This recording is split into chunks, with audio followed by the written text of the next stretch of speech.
Hello everyone, अस्सलाम वालेकुम। हाजिर हैं दोबारा हम आपके साथ। Welcome to Manoj and beauty and kitchen info.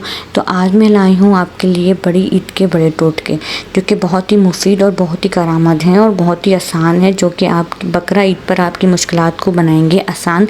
लेकिन शर्त ये है कि आपने वीडियो आखिर तक देखनी है, और वीडियो देखने के साथ साथ सबसे पहले मेरे चैनल को सब्सक्राइब कर दें, लाइक कर दें एंड शेयर कर दें। तो चलिए बढ़ते हैं हम आगे। तो सबसे पहले हमारा जो टोटका है वो ये है कि गोश्त को जल्दी गलाने के लिए, अगर हम गोश्त को जल्दी गलाने के लिए कच्चे पपीते का इस्तेमाल करें, कच्चे पपीते का पेस्ट बना लें और गोश्त को इससे मैरिनेट कर दें, फिर पकाएं। गोश्त ना सिर्फ जल्दी गल जाएगा बल्कि जूसी और मज़ेदार भी बनेगा और लजीज भी।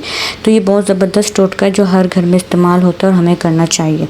सेकंड जो है वो कलेजी के लिए, कलेजी की बू दूर करने के लिए, यानी कि उसकी स्मेल को दूर करने के लिए लहसुन लगाकर 15 मिनट के लिए रख दें, फिर ठंडे पानी से धो लें।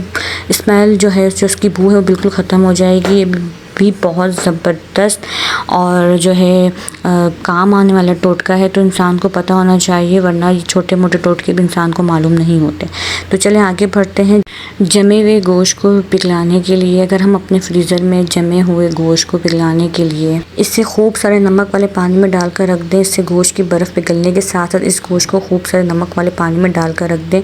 इससे सिर्फ गोश्त की बर्फ़ पिघलने के साथ साथ इसमें जमा हुआ खून साफ़ हो जाएगा और रंगत भी तब्दील नहीं होगी और ना ही बदबू भी आएगी, वो भी ख़त्म हो जाएगी। तो ये है कि हम गोश्त रख देते हैं, लेकिन वक्त के साथ साथ एक तो उसमें स्मेल आ जाती है, सेकंड उसका जो कलर चेंज हो जाता है वो ख़राब हो जाता है और उसमें एक अजीब सी स्मेल आ रही होती है। तो इन सब के लिए जो है ना बहुत ही ज़बरदस्त है कि जमे हुए गोश्त को हमने मेल्ट करना है, क्योंकि बहुत मुश्किल हो जाती है कि अचानक कोई आ जाता है तो हमें मुश्किल हो रही होती है। तो ये टोटके बहुत ज़बरदस्त और बहुत आजमूदा है। चलें आगे बढ़ते हैं कबाब टूटने से बचाने के लिए। तो ये भी सबसे मेन मसला है कि ख़ास तौर घरेलू ख़वातीन इस चीज़ को समझ सकती हैं कि हम लोग जो हैं जब कबाब बनाते हैं तो समटाइम टूट जाते हैं, चाहे वो कीमे के हों या आलू के हों या चिकन के हों या फिर बीफ के हों। तो फिर हमें बहुत परेशानी होती है, हम क्या करें, एंड टाइम पे कुछ समझ नहीं आ रहा होता है। तो इसके लिए बहुत ही आसान और बहुत ही ज़बरदस्त मैं आपके लिए टोटका लाई हूँ। आपने करना ये, कबाबों को टूटने से बचाने के लिए डबल रोटी जो होती है उसका एक स्लाइस निचोड़ कर डाल दें। कबाब टूटेंगे नहीं और नरम मुलायम बनेंगे। तो ये भी बहुत आसान और बहुत ही ट्रिकी जो है एक टोटका है जो आप इस्तेमाल कर सकते हैं ईद के दिनों में।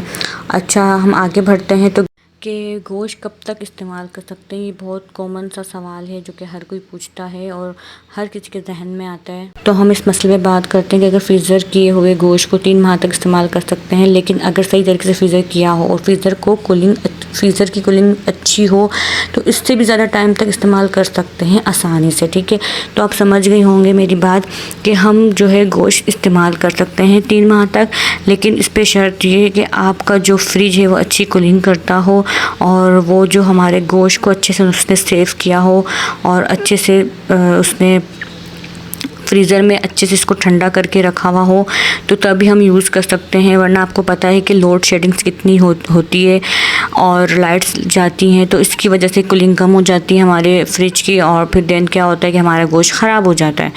तो एहतियात करें कि फ़्रिज बंद ना करें, ताकि फ़्रिज आप बंद करेंगे तो फिर क्या होगा कि कूलिंग नहीं होगी तो आपका गोश्त ख़राब हो सकता है। तो ये चंद छोटे छोटे टोटके जो हैं आपकी ज़िंदगी में काम आ सकते हैं, आपकी मुश्किलात को आसान कर सकते हैं, आपके लिए आसानी पैदा कर सकते हैं और आप इसको इस्तेमाल कर सकते हैं। जिनको नहीं पता होगा तो उनके लिए तो और ज़्यादा अच्छा होगा। अब मुझे दीजिए इजाज़त, और बड़ी ईद के बड़े टोटकों को इस्तेमाल कीजिए और मज़े उड़ाएँ, लजीज और मज़ेदार पकवान खा कर, और मुझे दुआओं में ज़रूर याद रखें। अब मुझे दीजिए इजाज़त। अल्लाह हाफिज़।